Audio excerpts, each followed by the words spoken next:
Pakistan is all set to hold its 12th general elections on February 8.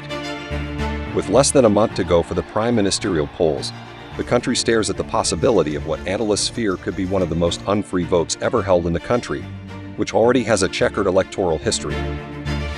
Some parliamentarians are seeking to delay the already deferred elections. A former prime minister, who was very popular among the masses, still languishes in jail, and election authorities are doing their best to stop his party's candidates from contesting. Meanwhile, another ex-premier, previously imprisoned and then in exile, is now back in the picture as cases against him get dropped. As uncertainty prevails, many ask if the Pakistan election is a fixed match.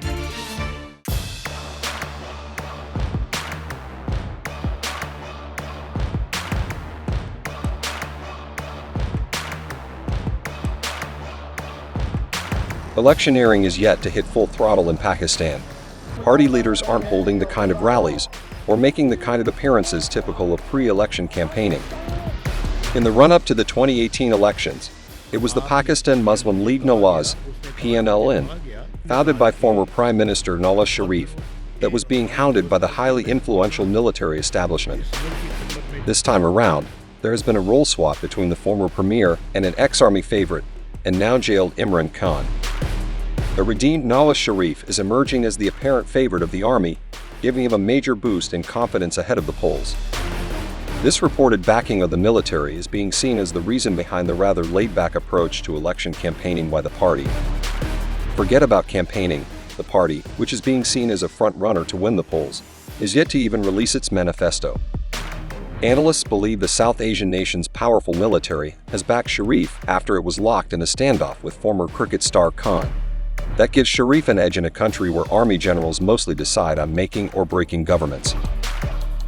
In an analysis of the situation, Michael Kogelman, a South Asia specialist at Washington think tank the Wilson Center, told Reuters that in the polarized, vendetta-driven environment of Pakistani politics, it is brutally simple. Nawaz is a bitter rival of Imran Khan, and that serves the army well, which turned on Khan and doesn't want him to return to power. The Pakistan Tehreek-e-Insaf has fallen out of favor with the establishment, especially since the May 9 unrest and its alleged involvement. The crackdown by state authorities against Pakistan Tehreek-e-Insaf, or PTI, and its popular leader, Imran Khan, is being cited by some as evidence of widespread rigging that could deny the former prime minister and his party a shot at a fair contest. Military courts are set to prosecute PTI supporters who were involved in riots and violence. While the PTI has fielded the highest number of candidates for the upcoming general elections, almost 90% of nominations from important leaders failed to stand the Election Commission of Pakistan, or ECP's scrutiny exercise that ended on December 30. The nomination papers of several of its election candidates were rejected, including that of Imran Khan's number 2, Shah Mahmood Qureshi, from 3 constituencies of Multan. The PTI is also struggling to keep hold of its iconic symbol, a cricket bat, amid a legal battle with the ECP and the country's Supreme Court. The PTI's hyped virtual manifesto launch on January 7 was hampered by a blackout of social media sites reported throughout Pakistan. Nevertheless, reminiscent of its sweep through Khyber Pakhtunkhwa in the 2018 elections, its popularity appears intact.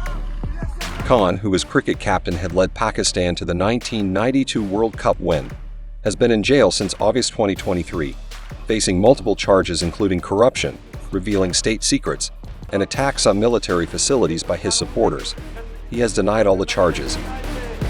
Large numbers of his party's leaders have quit the PTI, seemingly under duress.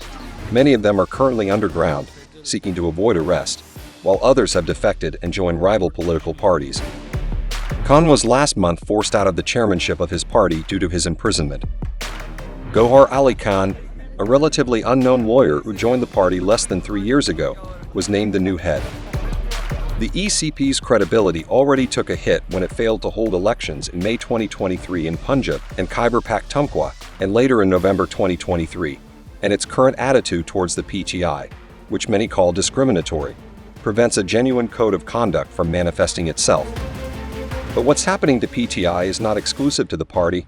Almost all political parties in Pakistan have had to face this at some point. Years of election manipulation are hardly new in the country of 240 million people. In fact, longtime observers of Pakistani politics and elections say that historically, most elections in the country have been tainted to various degrees. And the events in the run-up to the 2024 polls don't leave much to hope.